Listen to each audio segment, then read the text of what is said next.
Hello, everyone.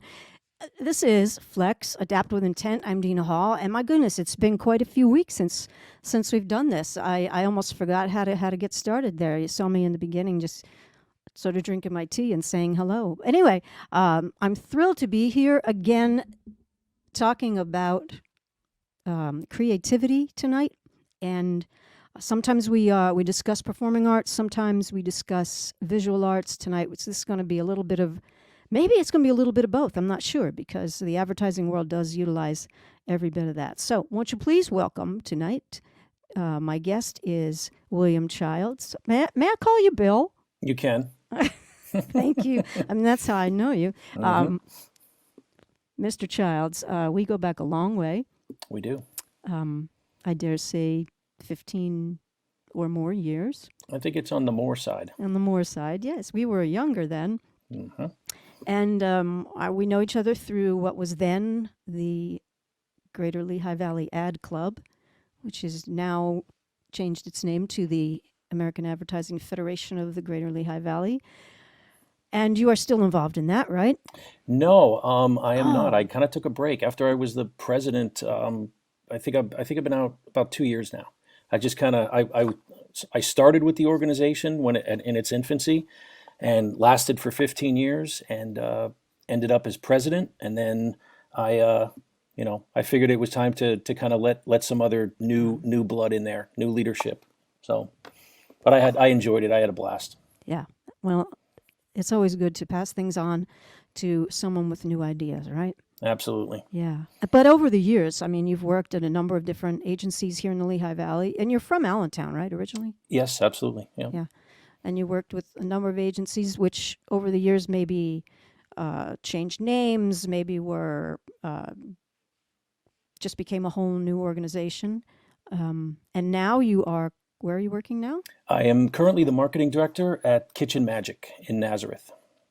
So this is interesting to me because I've Hmm. known you from working Morning Call Yep. was one of those, Hmm.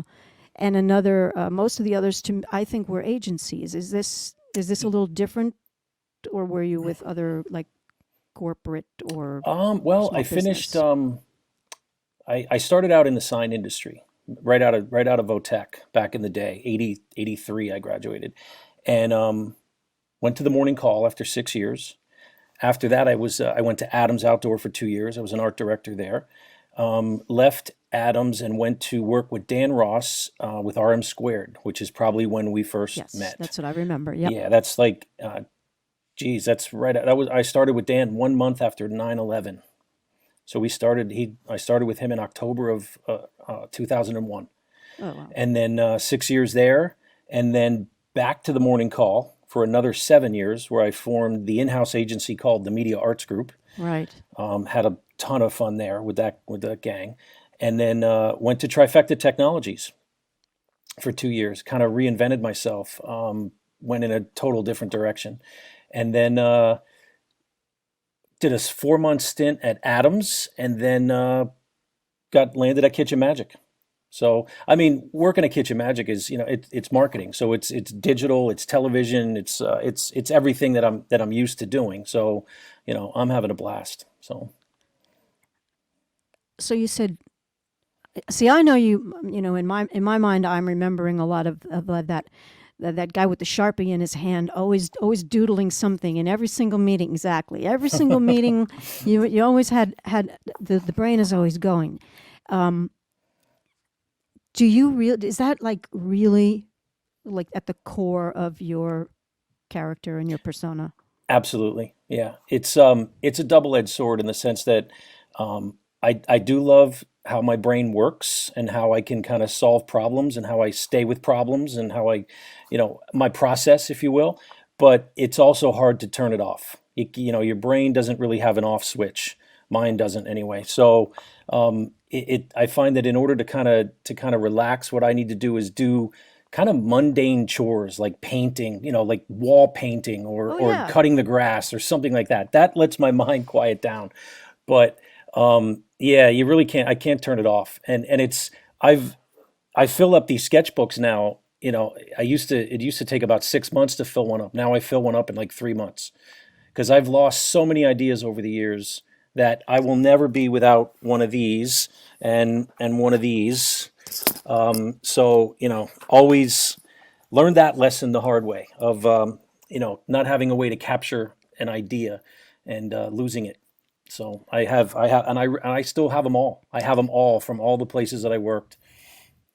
So that is like songwriting for me. Mm. In that, get an idea, it's got to go in the notes immediately. Sometimes it can be a voice memo with some sort of melody. Those usually turn out to be garbage for me, but the written things, yes, exactly that. And the hardest part is when they come to you in the middle of the night. Yeah, yeah. I mean, I guess I'm an old school guy, so I like I still like reading books. I still like holding the book in my hand, turning the pages. Yeah. I like the notebook. It's just me. I know that the phone is a lot easier to probably capture some of this stuff, but it's just how I've always done it. So I've kind of kept at it over the years with the Sharpie and the notebook. Well, I think one of those things that goes along with that is that when you're writing it, you're actually getting it into your brain. Hmm. You're making an imprint in your brain as well. I mean, I can remember as far back as high school in a science class was biology, taking notes, drawing the things, drawing the diagrams, going home and rewriting them. And once I rewrote them, they were somewhat imprinted in my mind. Things that get written down tend to get remembered more. Hmm. Yeah. And I don't know if you've ever heard that study about the people that actually doodle in meetings actually retain more of the meeting, the knowledge that's happening in the meeting. So what might Oh, look like a distracting behavior, people who doodle in meetings are actually have a higher chance of retaining what is being said. I had not heard that. Yeah, That's it seems like it that's would run counter, right? Seems like you're kind of caught up in but it's not. It's a very interesting. You should look that up after we're done here. all But right. Yeah, it's yeah. it's a real phenomenon. People who doodle in meetings actually retain more of the what's being said in the meeting. But that's not people who are texting. That's No, just texting's doodling. different. Doodling, yes. Doodling. I Let's think be there's a clear on that. complete other difference. We're not. Yeah. Okay. Well, that's an interesting point too. I was thinking about that earlier today, how, I grew up without technology. So like I didn't have the cell phones, I didn't have the internet, I didn't have this stuff, but then I needed it in my career. Yeah. So when I first started at the Morning Call, we were T squares and markers. We were still building ads in copy and layout, with T squares and markers and paste up and wax machines and, X-Acto knives. And it wasn't until 1996, I believe, that the Morning Call got their first Macintosh computer. Yeah, so it was Yeah. that's an interesting kind of bridge because a lot of people that are coming up now, they're all computer. They're Yes. Yes. yeah. I've gone through my studio here in the last few weeks and found some artifacts from that era that you're talking about. Yes. I miss those It's days. kind of fantastic. And the other part of it too is if you're working in something like Photoshop or InDesign, the menu is based on most all of that early Yes, language. absolutely. Sure. It just Yeah. made its way in that And way. again, I would not change that if the way that I was able to kind of come up through the ranks. I knew how to design before I got onto a computer. Yeah. So the computer to me was just a tool to get designs done faster. Yeah. So I see when I do my talks at some of the colleges and universities and design students, they don't. Some universities force them to kind of go to the tablet or to the notebook first, but so many young designers, they want to just go right to the design, right to the design program. And I think that's you're missing an important step of capturing your thoughts and reworking your thoughts and staying with the idea as Yeah. opposed to just, oh, I wonder how this headline will look in this font and throwing it up there. It takes a step out of the process. That's really that makes me think about something where and I don't want to sound like I'm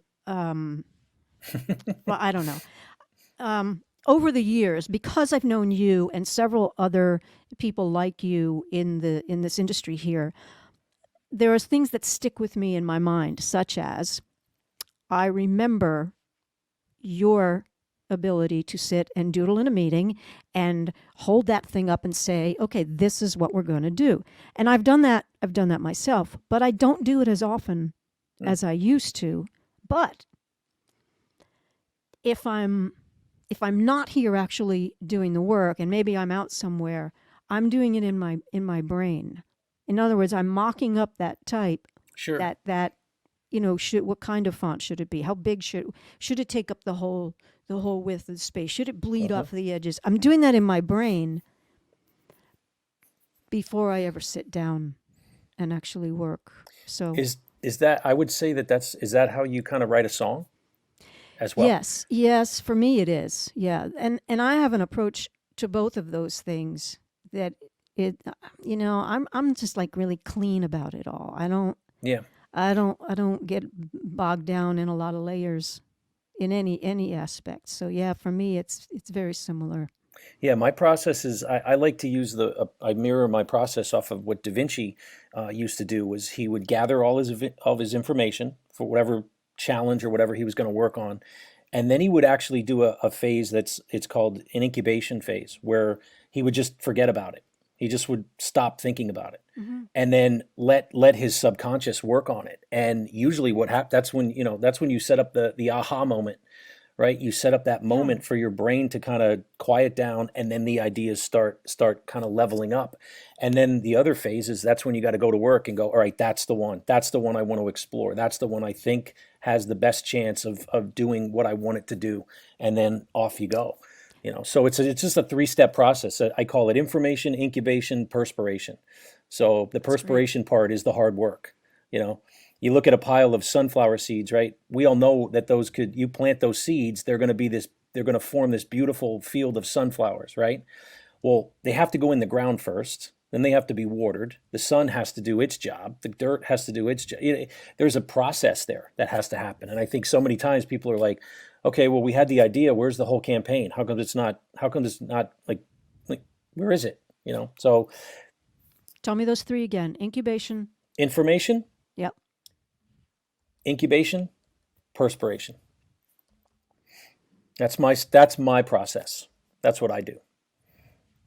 Right there. I want to make Oh, sure nice spell everybody. job on incubation. It's correct, ain't it? Yeah. Yeah, no, that's what I said. Okay. Nice job.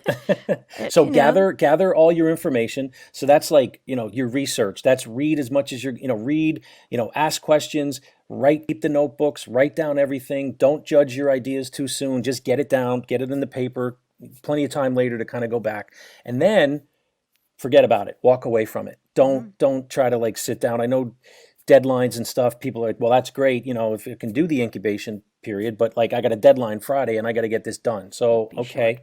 But I'm just saying, in a perfect world, this is how it would work. And more than likely, what will happen 9 times out of 10, I'll say, my non-scientific opinion there is something will happen during that incubation period that you're going to really be impressed with, and you're going to be like, ooh,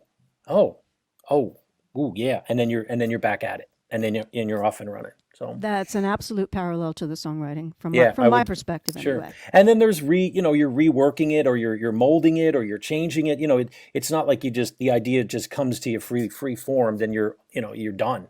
You still have to gotta work it. It's got to be molded. It's got to be And if the process doesn't work, I go back to the beginning and start over. That's what I do. Yeah. Maybe I missed something in the information phase, or didn't let it marinate long enough or incubate long enough. But marinate. That's another one. Marination. Let it marinate. Marination and rumination. Yeah. Or hey, you know what? Sometimes too, the old adage of sleep on it. Sometimes I'll do something where I'll man, I love the way this is looking, and I'll think, you know what? Let's see how I feel in the morning when I look at it. Yeah. If I still have that feeling, then I kind of get the sense that, okay, this is feeling good, because I slept on it. I let it, Yes, that's an excellent point. Excellent point. Yeah. All right. So one of the things I really wanted to hit on in this program, because of course this program, was born out of everyone being cut, all the work changed. Everybody's work habits and everything changed. And also, for people in the performing arts, no, they can't do their thing. People in the visual arts, I've been talking with them, and it was very, very difficult to be able to create an experience with whether it's the viewer, the user, whomever, during this time. So people have gotten really creative about how they're making that happen. So in a time period here where you're working with a company that is expecting people to buy and services and products to for their home. So everything changed, right? And people don't want anybody coming into their house to install anything, or protocol changed.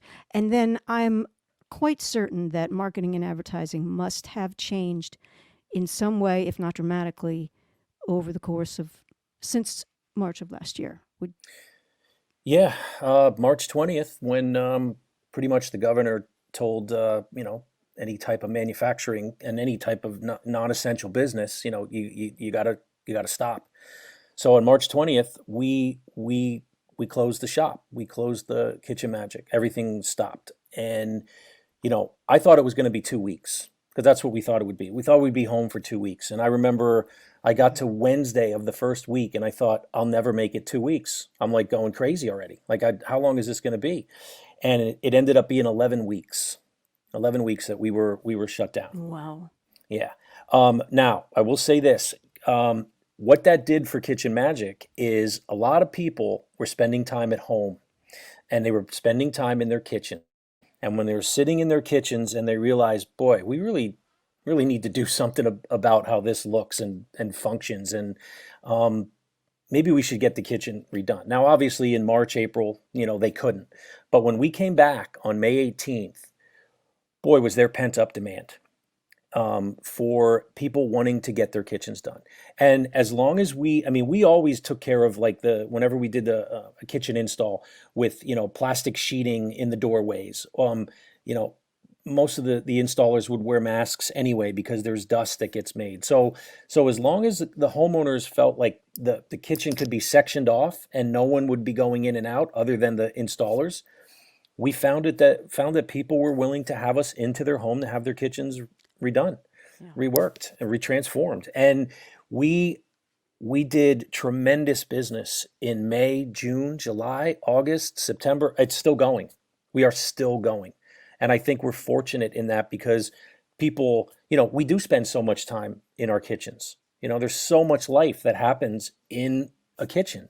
And people just started going online. They started, researching this. And for a lot of people, I know one kitchen we did, because I did a time lapse of it. I did a time lapse of the actual install of the kitchens, the kitchen cabinets. I said, so let me ask you guys, what made you do this now? And they said, well, we were going to go on a vacation to Jamaica, and we couldn't get on a plane. This is now going to be our Jamaica vacation.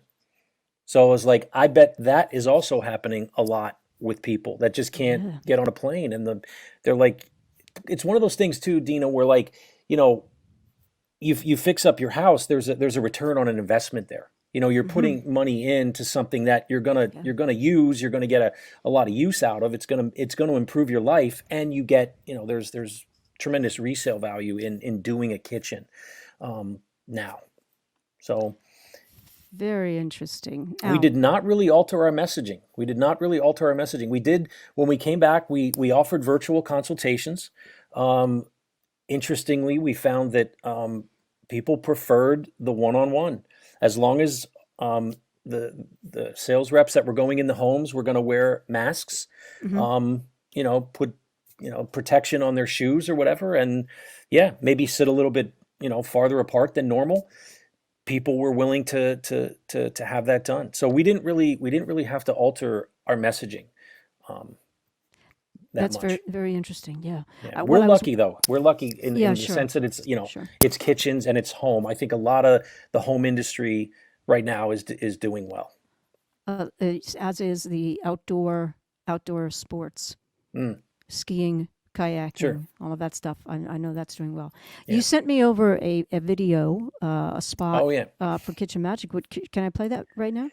Yeah. Can I set that up real quick? Yeah, I want please to do. set it up. Yeah, go ahead. So right before the company was, I was working on this. I didn't know that there was going to be a pandemic, so I wanted to do a spot for Kitchen Magic that kind of captured that essence of what it means to be in a kitchen and celebrate life in a kitchen. So I was trying to find an emotional connection to do that, and worked with a designer at Kitchen Magic, Alex Donato. I worked with Marty Wombold, and we put this thing together. And I read the script to the Kitchen Magic leadership the day that we all were told we have to go home. And when I read it to them, and I had the music, and I did a little spec, I had a little spec video that put together. And the CEO of Kitchen Magic says to me, Brett Baccio, he says, "You have to do the voice."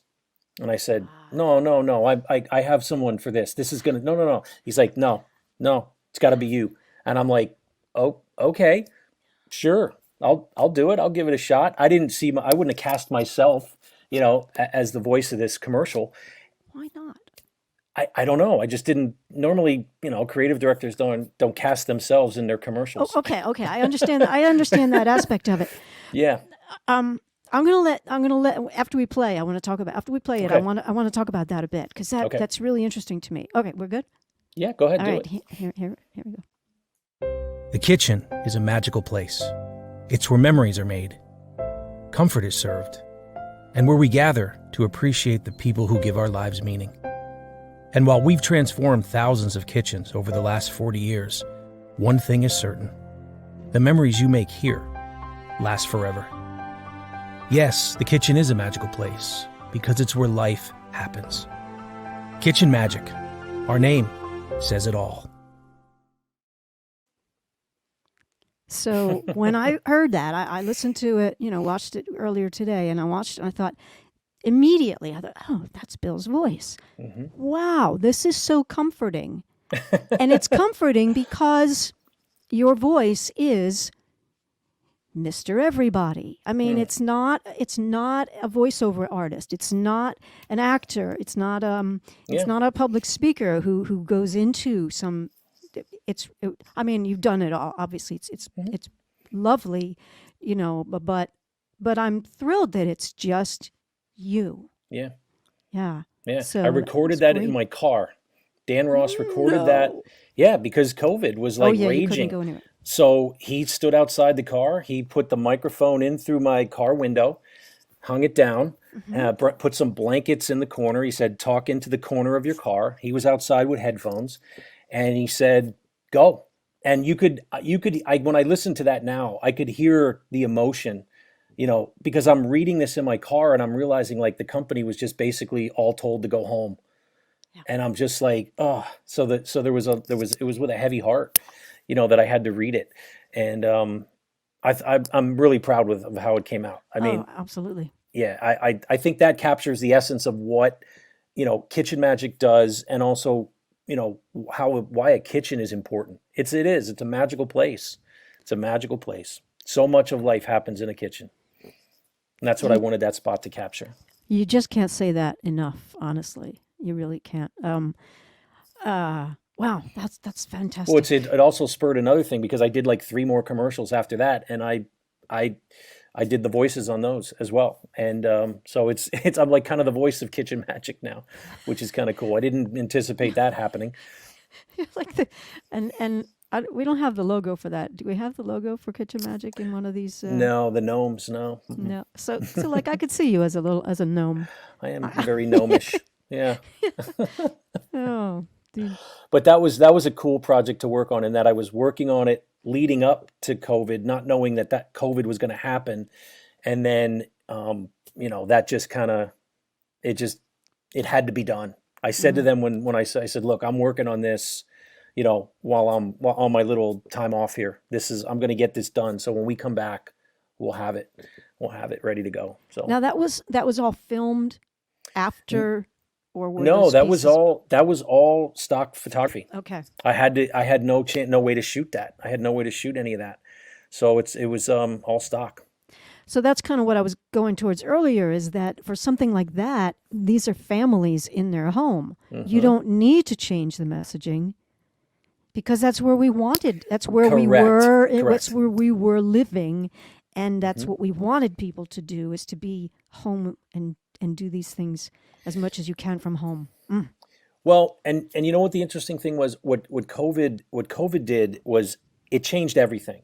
So it wasn't like, most companies, they'll do incremental change or innovation, or they'll look at one, area of their business that they're going to improve, and while everything else kind of stays the same. This reset everything.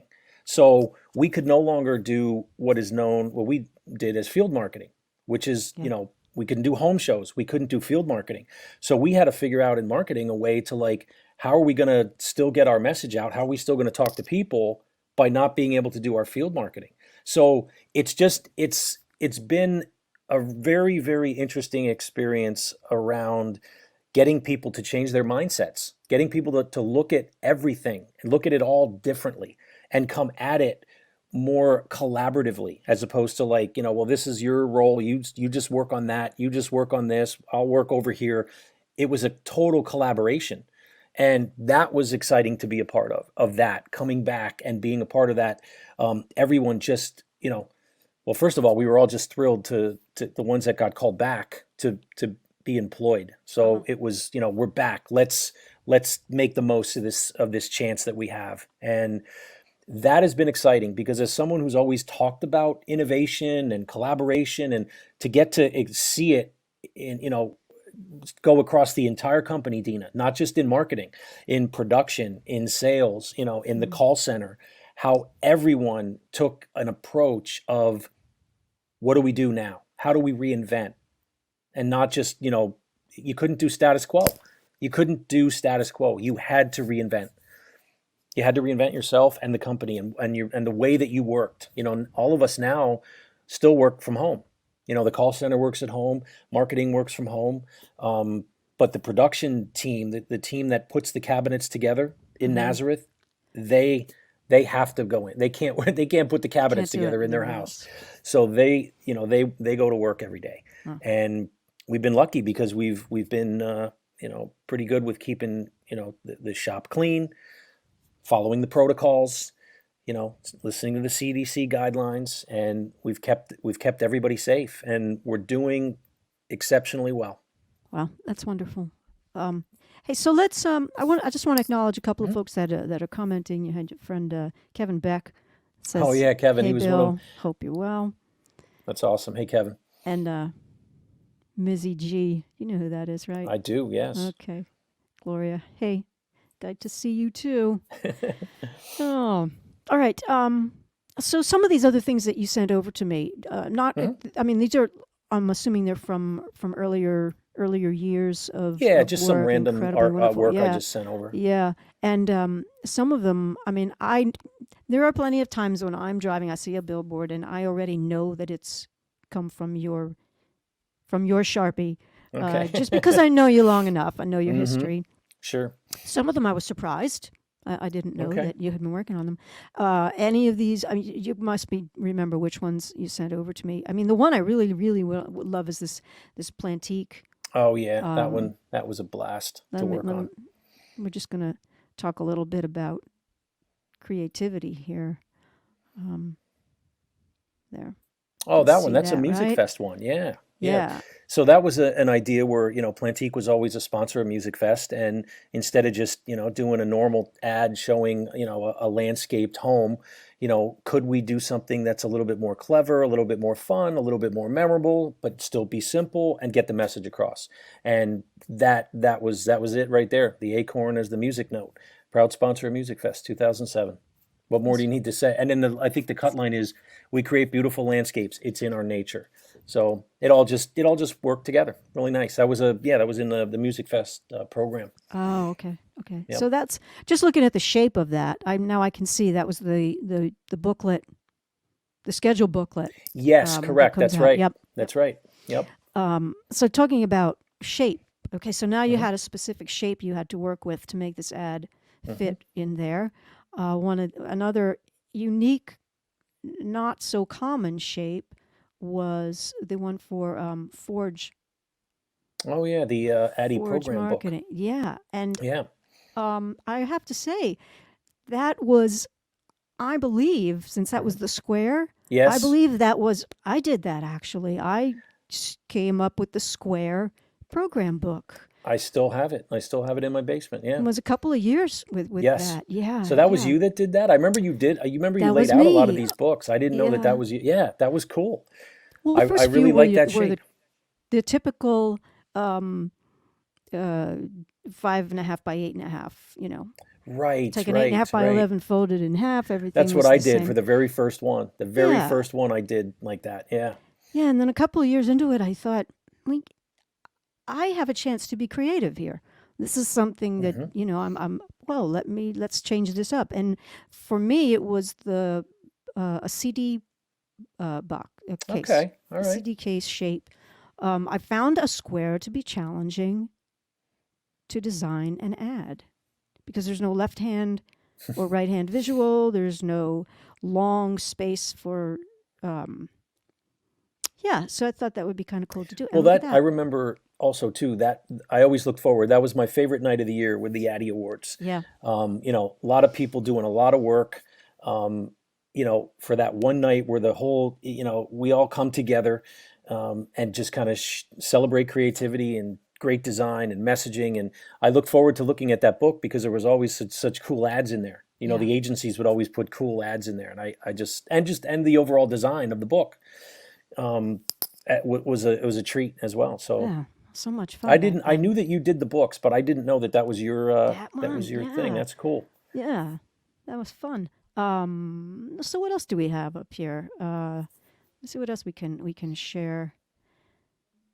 I mean, there's so much good stuff here. Um,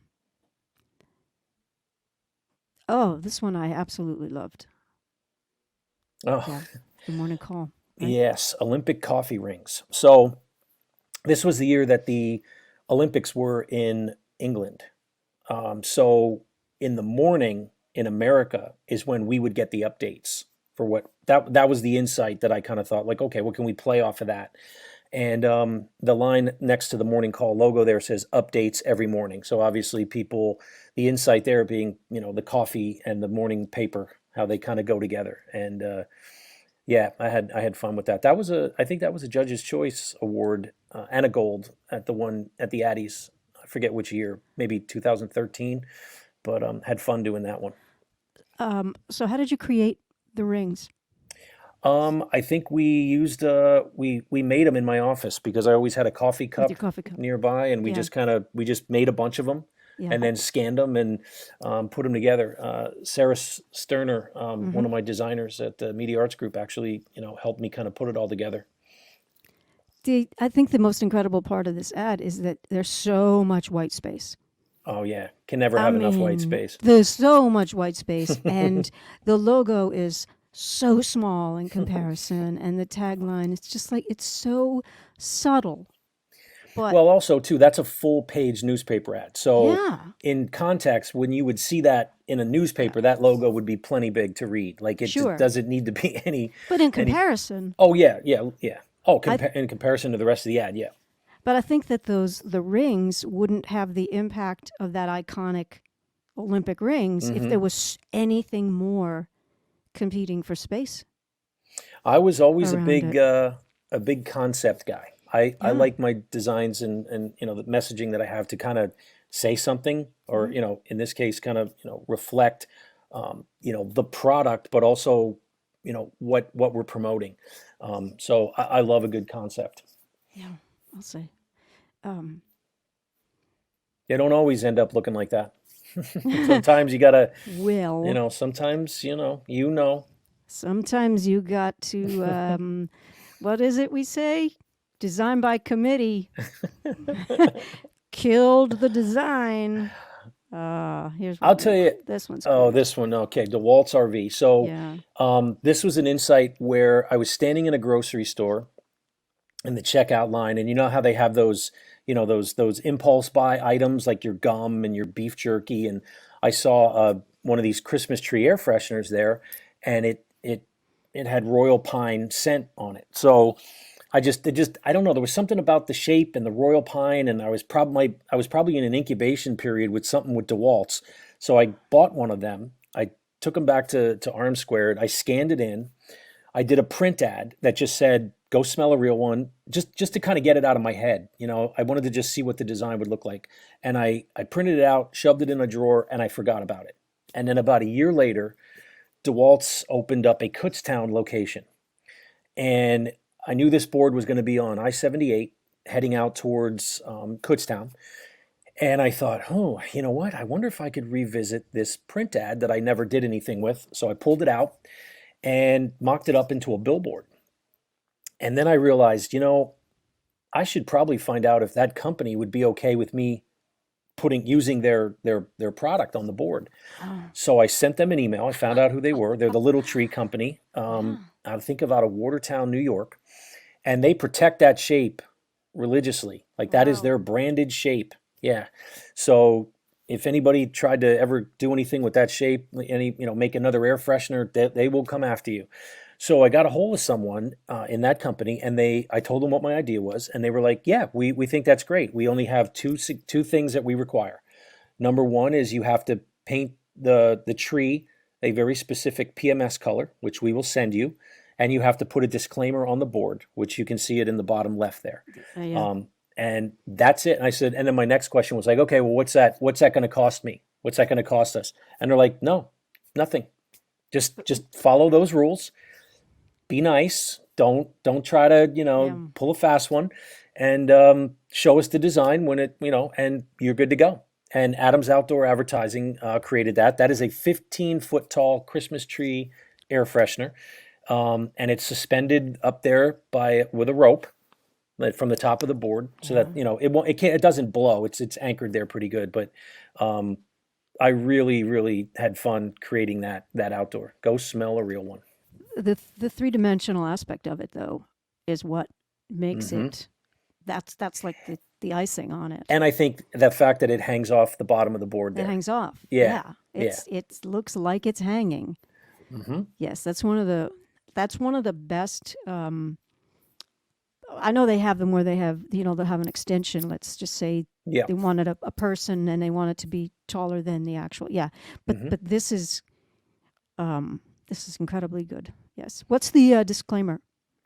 It just says the car freshener is a product of Little Tree, Watertown, New York. Kind of just a little disclaimer branded message that Wonderful. Yeah. Wow. that was a fun one to work on. Because I'm a big fan of when billboards were still hand painted, and that was all hand painted by Adams Outdoor Advertising that painted that. So Oh, that was? yeah, the Oh. tree and the vinyl and The were vinyl. both hand painted. Yep. Yeah. Oh, wow. Yeah. Okay, let's look at another one here. Okay. Oh, the old Pearly Baker's Early Ale Bakers. House. Yeah. This was one of those designs where I had the headline in like 5 minutes. I got the assignment. I looked at it. I was like, oh, Pearly Baker's Ale House. Oh, good for what ails you. And I typed it in.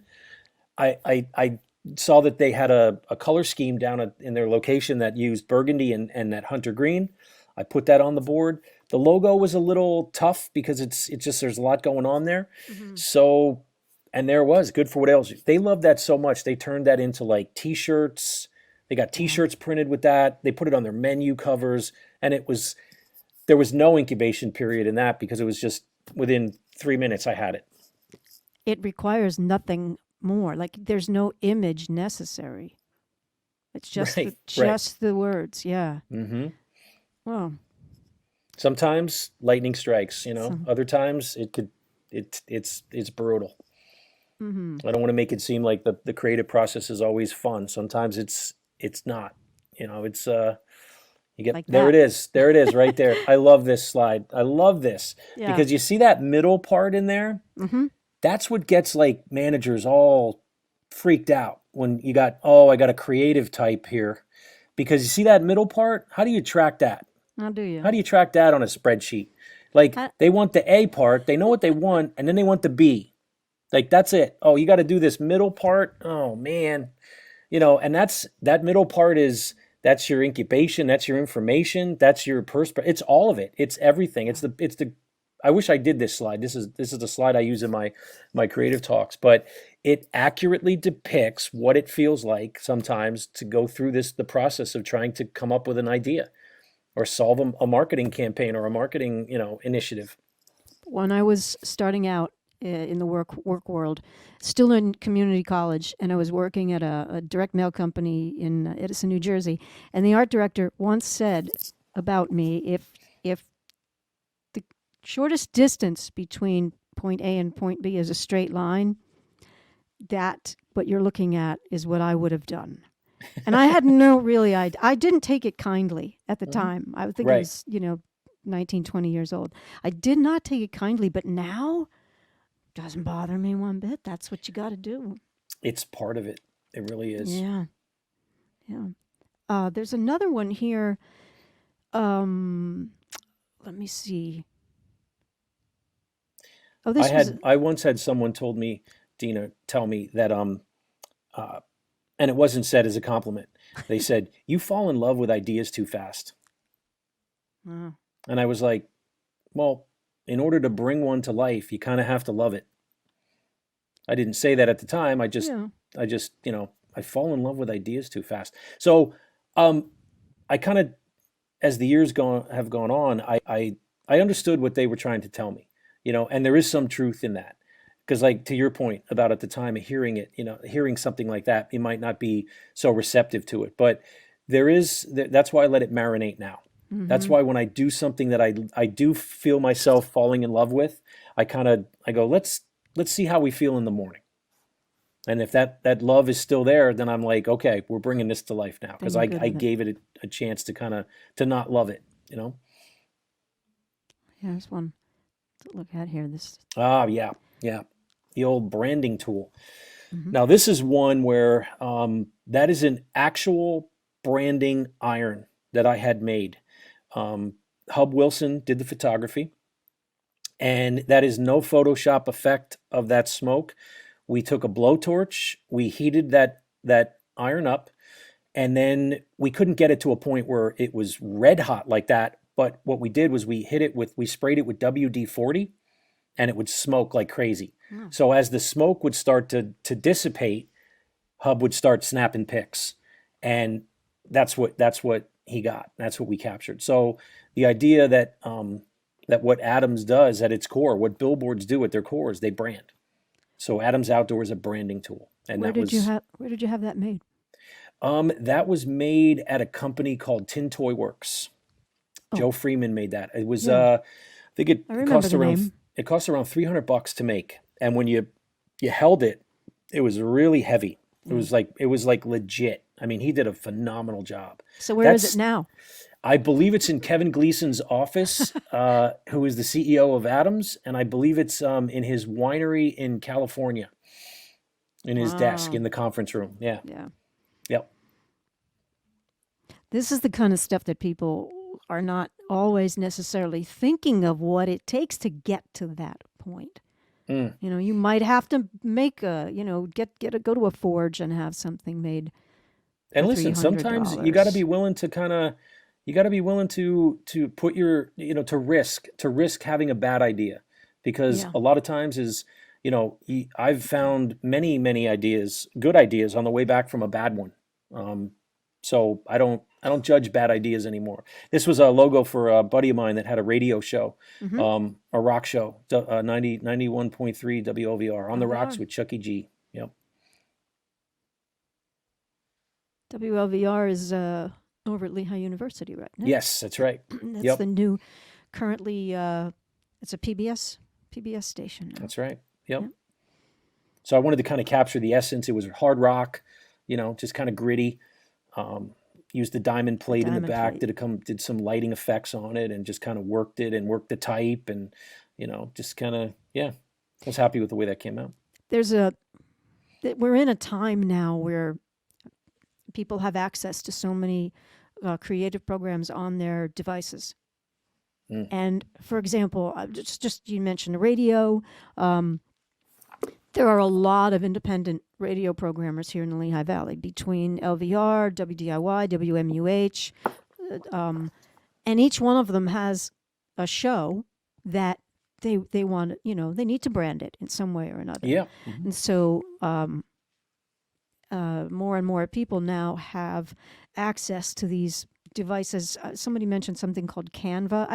I don't know what they are because I'm using my Adobe Creative Suite, products and doing, like, for me, I'm so incredibly lucky for my own music aspect that I can create these things over and over and over. And I'm not, paying someone to do it, but I think so, it has helped some people, Hmm. but a tool in the hands of someone who doesn't really know how to use it isn't always necessarily the best thing. Well, it's It's good to ask for some help every now and then. always. Yep. Yeah. I agree but- with that. But that's one of the things that we're seeing with just about anyone can actually create graphics for themselves if they need it right now. Mm. That was Sure. a tough thing that happened when if you remember the word desktop publishing. I mean, you talk about going back to the days of using galley type and Oh, yeah. and doing Sure. paste up, and you went Mhm. to a typesetter and they gave you the galley and you did all of that, and they were the typesetter, and then all of a sudden we were able to have desktop publishing and Quark Express, and then the typesetters were like, oh, they don't need us anymore. Yeah. Linotype days. Well, and if Yeah. also, too, like what you, to your point earlier, a lot of those terms, leading, Mhm. that's a term from typesetting, that still exists today, Yeah. so I love old school stuff. I think that it's important to know, kind of what was done before so you can kind of appreciate where things are now. I wouldn't, like I said, I wouldn't have wanted to change the way I came up in the field, paste up and layout, with old marker comps and, VLOXs and all that kind of stuff. Oh, I forgot about that word.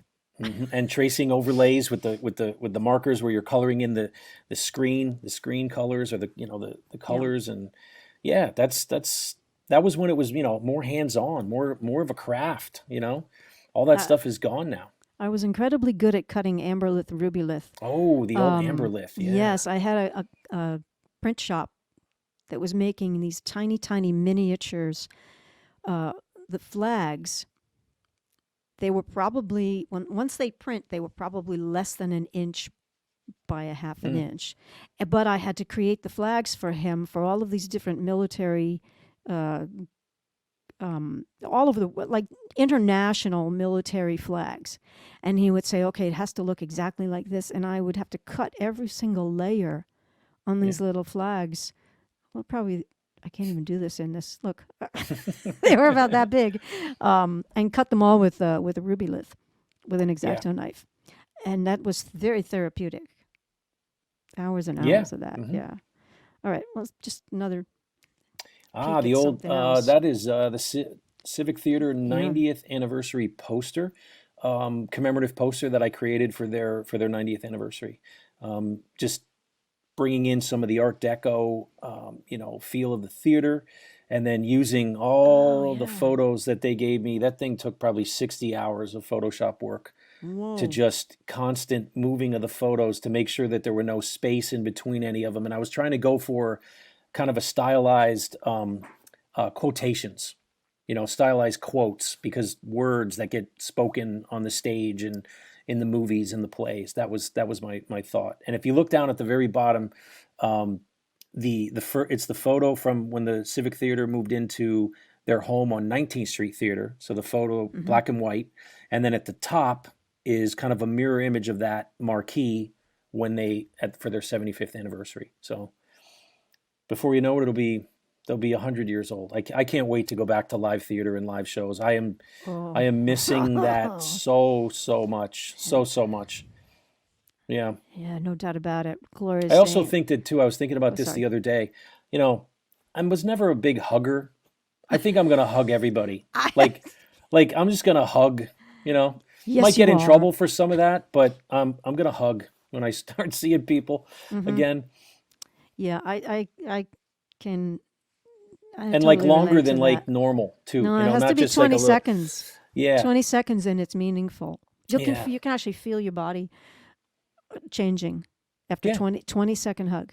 20-second hug, people. I'm It's down. I'm down with meaningful. it. Yes. I'm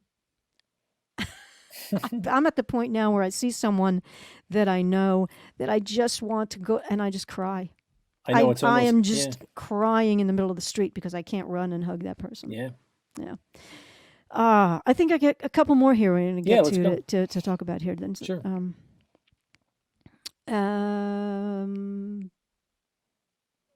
Oh, we had that one. I think might be the last one, the morning call. Oh, okay. Yes, that was a campaign. So there was some outdoor for that. There was newspaper ads for that, um, and it was. I'll tell you a funny story with this. So this was done originally. It was started. Tanya DeLucas started it, and then Mm-hmm. Sarah Sterner ended up finishing it. But I was Dave Erdman, the editor at the time, gave me the assignment, and I knew I wanted to do something with right and wrong, meaning like that so like that was initially in my head, the right, WRITE, right and wrong. So where I got the campaign or the headline to the point where I couldn't take it any further. I had using right to expose wrong. Okay, that was what I had, and Tanya, the designer, was like, "That's good, that's great, let's go. I got to get this done. Like we need to get this moving." Like I'm like, "No, it's not right. The headline's not right. There's something not right about it." And so I started asking people. I said, "What am I missing here? What do you think? What do you think of this headline?" And they're like, "No, it's good. Yeah, using right to expose wrong. No, that's good." I'm like, "Nope, it's not right." So finally, after just complete exhaustion, I went back to Dave Erdman and I said, "Dave, I'm stuck. I'm stuck. This is what I got." And I stuck it up on the wall. And he says to me within 3 seconds, he goes, "Why don't you just say right exposing wrong?" And I was like, "Oh my God. Okay, yeah, that's it." I couldn't see it. I couldn't see it. It was right in front of my face. So sometimes you can be so close to something that you're working on, you just can't see it. And this was the case here. So once I said, "Okay, let's not do this meeting because I need to go back and finish this." And then I gave it to Sarah. And what we did there is, if you see the rip, see where the rip is kind of like exposing a headline, Yeah. and it says judges put relatives on the payroll. We swapped out different headlines for each time that this ran. Oh, So it was a constant, it was the watchdog reporting, which the morning call yeah. was known and is known for. And one of the great things of newspapers is what they're able to do with, keeping people in power honest and using their writing to expose, things that are often not fair and wrong. So that was that campaign. So going back to that headline, Yep. there's something in the rhythm of the three words. Yes. Yeah. It's a cadence, Yes. right? When you and what you had before was a sentence, and it was somewhat Clunky. poetically clunky. clunky. Yeah. But this has a cadence to it. Yeah. But with how many of these things I've done over the years, the fact that I couldn't see it myself, Yeah. it taught it was a lesson in humility, Oh, wow. because I really did, I started to like, what am I going to do here? I don't know what to do. I was asking everybody. People was like, "You're still working on that?" I'm like, "Yeah, the headline's not right. The headline's not right." I knew it was wrong, so I'll take a little credit there, but I can't don't know take what credit you for should've done. solving it. Dave Erdman solved it. Good for him. Yeah. I just want you to know that Kevin Digital wants to give you a hug. Absolutely, brother. You the man. Yeah. Do you have the two sports logo in there? I want to talk Yeah, about that one real quick. that's the last one we have. Yep. Okay. Go ahead. You can Yeah. start on. So this one was done while I was at Forge, RM Squared, and you'll appreciate this, Dina. When Service Electric came in to view this logo, I presented one version. That's it. The version you're looking at, that's all I presented. There was no wall of logos. There was no, we didn't overwhelm them with all these choices. And I had one piece of paper. I had it face down. That logo was on it. I did a little bit of a pre-sell. I talked to them about, what they told me they wanted the logo to be and what kind of the feel they wanted to have.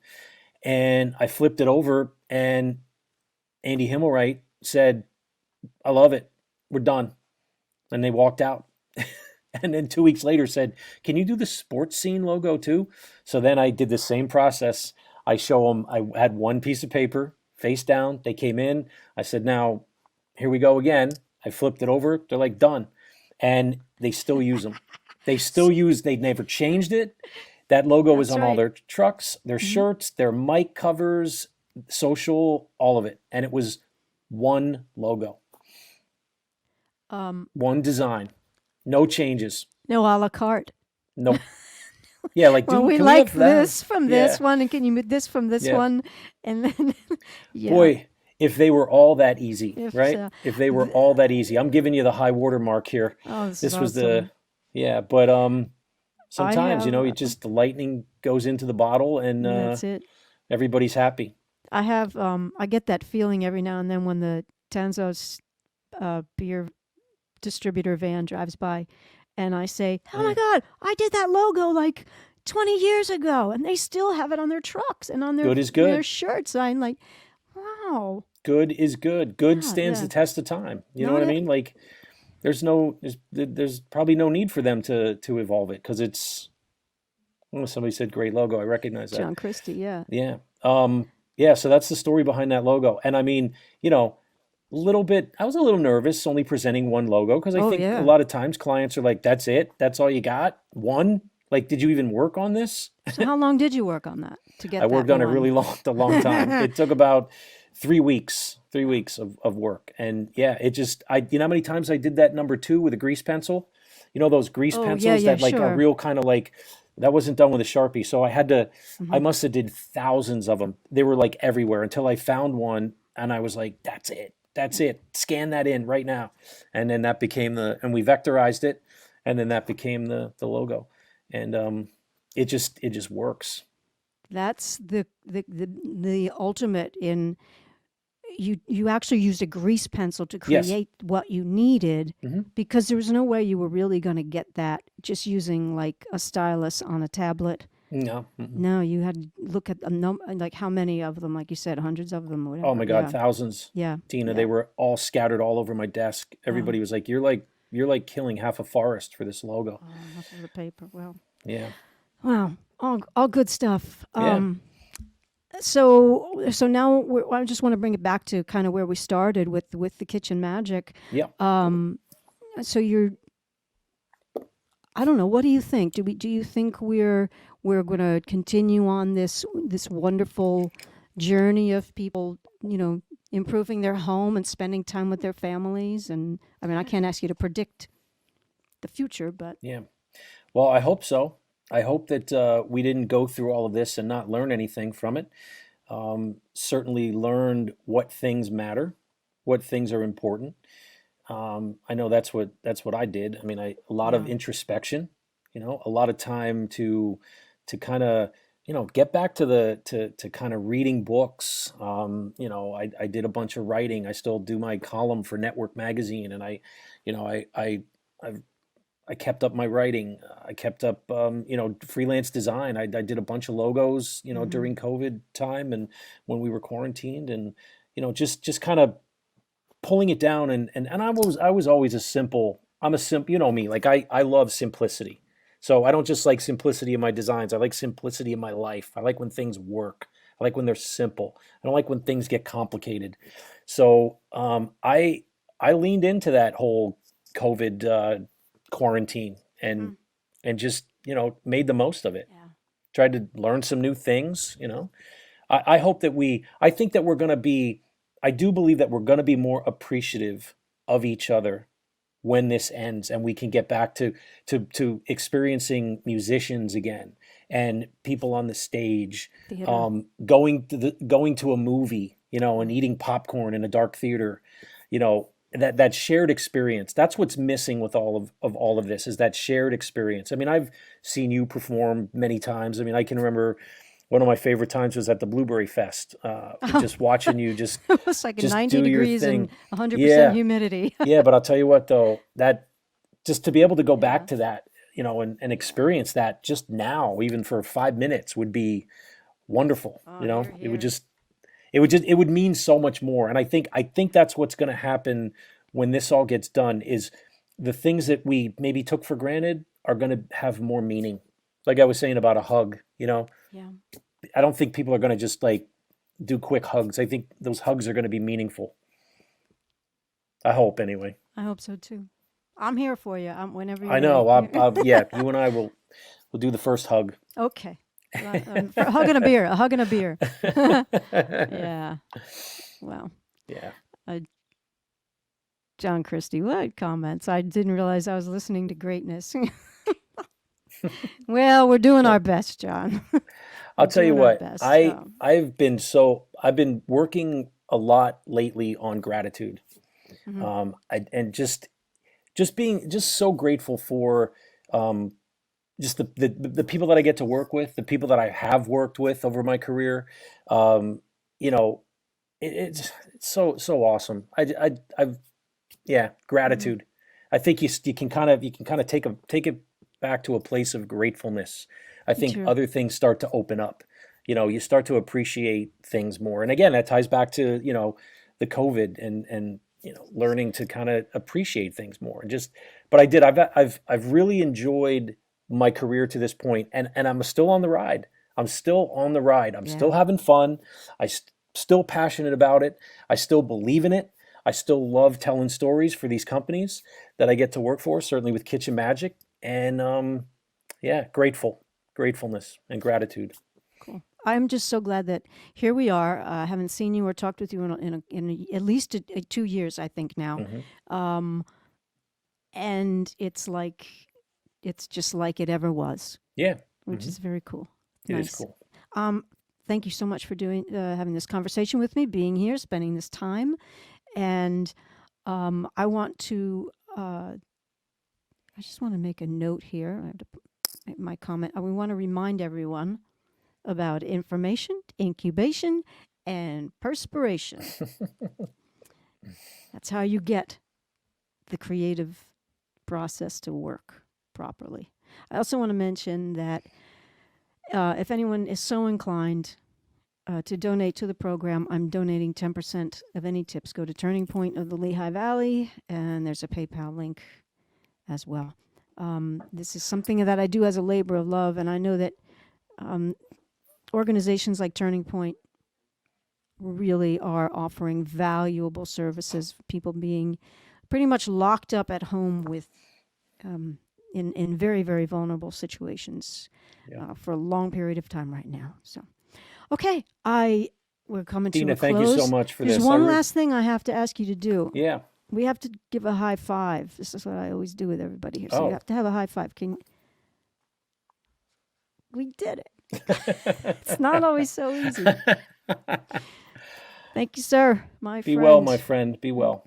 All right, we're out of here. Thanks All right. all.